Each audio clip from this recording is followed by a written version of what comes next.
Market gurus often talk about fundamentals, those inherent core indicators that make a stock worthy of your portfolio. But you know what? A lot of what Warren Buffett and even Rakesh Jhunjhunwala, for that matter, have done all their lives are now being challenged. Value investing is now being challenged by mathematical and statistical models of investing. This is also referred to as quantitative investing. So, should you trust these new models of stock selection and investment strategies?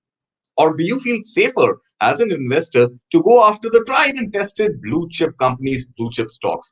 Don't decide just yet, because helping you decide that is an expert in quantitative investment strategies and a SEBI registered investment advisor, Saloni Singhvi. She's joining us on Money Masterclass today.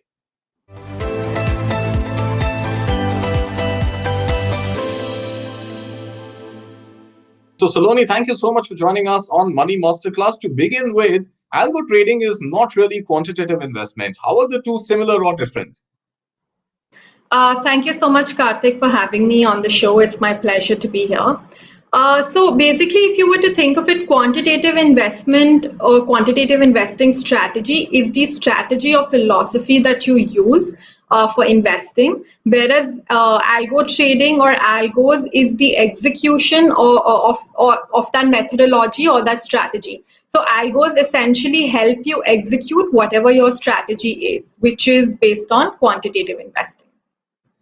Right, but as we have seen and known for so long now, Saloni, fear and greed are the two emotions that drive the stock markets and drive retail participation into or out of the stock markets. And here, using quantitative investment, you're putting all emotions, not just fear and greed, throwing them out of the window because it's totally, emotionless and emotion free. Does that really work in the practical world? So, Peter Lynch famously said that everyone has the brain power to make money in stocks, but not everyone has the stomach. If you look at typical investor behavior, investors often start buying, when the market is close to its peak and land up selling in a panic at bear market bottoms.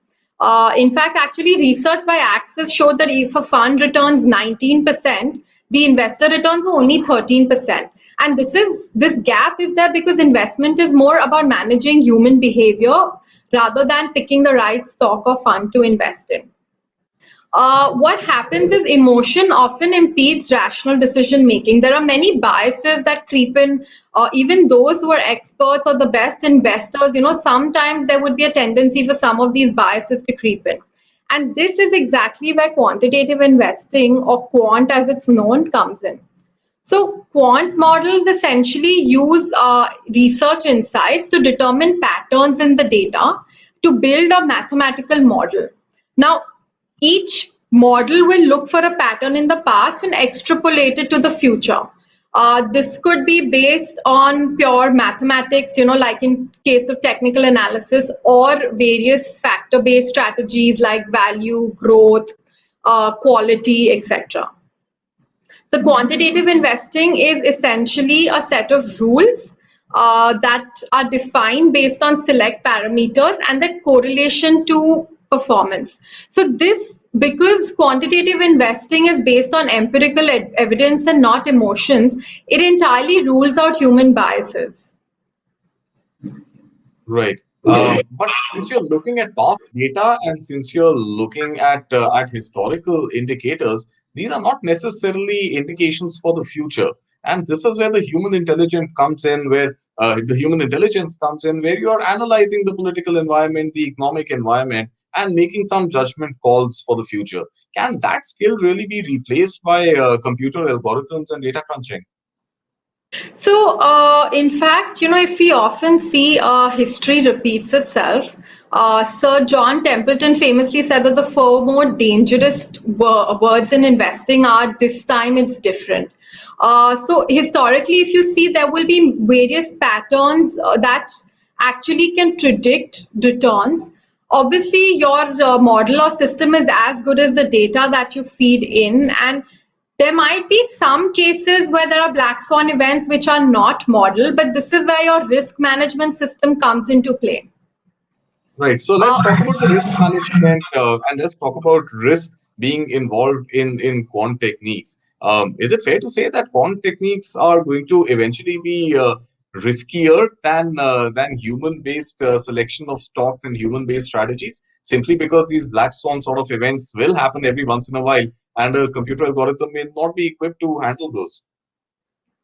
Actually, I think it's the opposite. The systematic process of quant strategies enforces a discipline, especially with regards to position sizing, entry, exits. So this helps you mitigate any uncertainty. Just to give you an example, I manage a quant strategy fund called MWG Smart Alpha, and during the March 2020 crash, the index fell by almost 40%, whereas the portfolio fell by about 22%.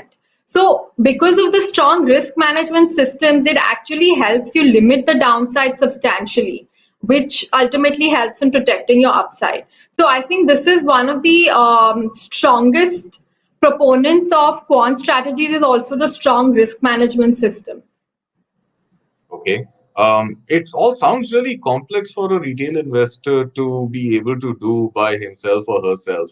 Is it physically, humanly, educationally possible for somebody who's just stepping into the world of investing in markets and market-linked products to apply all this, without consulting an expert like you?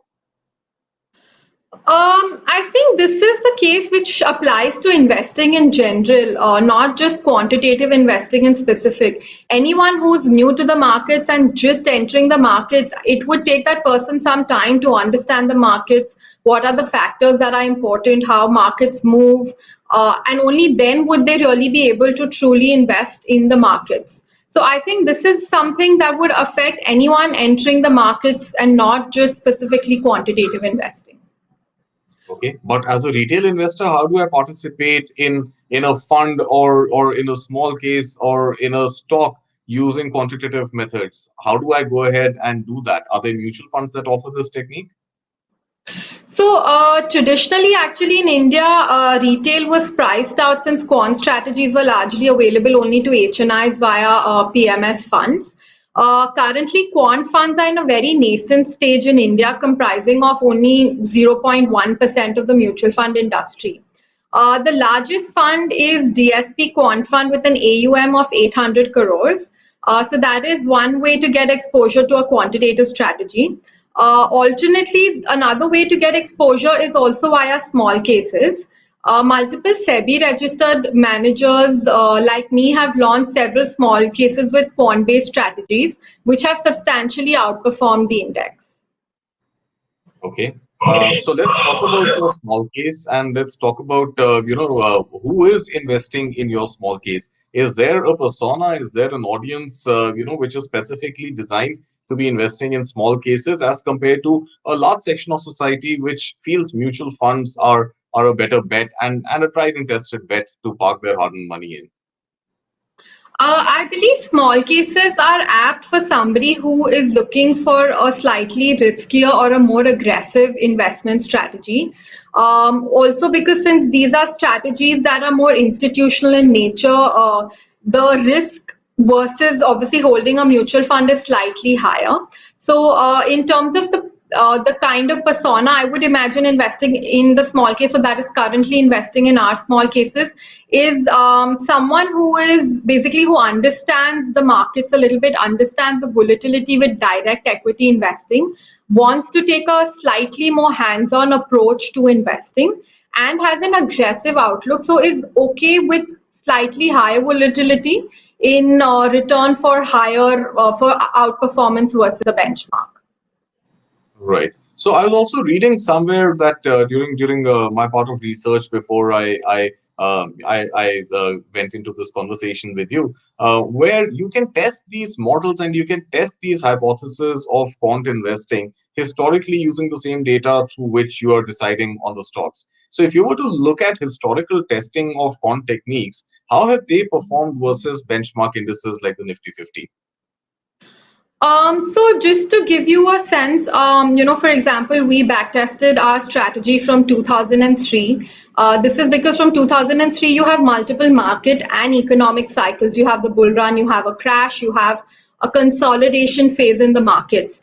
And what we have seen is a good strategy would be able to perform across all of these time frames, basically protecting your downside and then giving you an additional upside. So just to give you, a slight sense, for example, our strategy had a return of a CAGR of 27% since 2003 versus 16% for Nifty 500, which is the benchmark. The reason I feel this happens is also because the use of quant technology enables smaller teams to do real-time detail analysis and evaluate a larger number of stocks.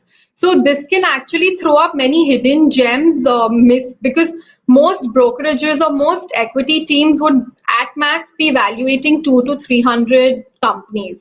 Quantitative investing can enable you to, evaluate far more. For example, we kind of look at 700 companies, listed companies on the NSE. So this basically enables you to generate substantial alpha. Okay. So the alpha in this case, you're saying since 2003 has been in the range of what about 4%, 5% over the Nifty. In fact, more, you said 23%, so about 8% more than the Nifty. What about the downside? So how much hedge does the downside provide in the case of quantitative investing? So if we were to look at, say, the biggest crash in recent times, which is 2008, where, the index fell almost 60%, in terms of the strategy, the downside was limited to 38%. Plus, let's look at a more recent example, March 2020. I think that's fresh in all of our minds. The index fell by almost 40%, whereas the strategy fell by 24%. This is because the strategy is extremely dynamic and can move into cash instantly in case if there is a correction or change in the market conditions. All right. That's all we have time for. Saloni Sanghvi, thank you so much for joining us on Money Masterclass. Well, that's a wrap on this particular show on quantitative investing. Is it meant for you? Is it not meant for you? Well, the jury is out, and you're the one who should consult an expert before taking that decision about your investments. That's all for now. Thank you so much for joining us. Do visit our website, www.money9.com, for news and updates on everything to do with your money. Goodbye.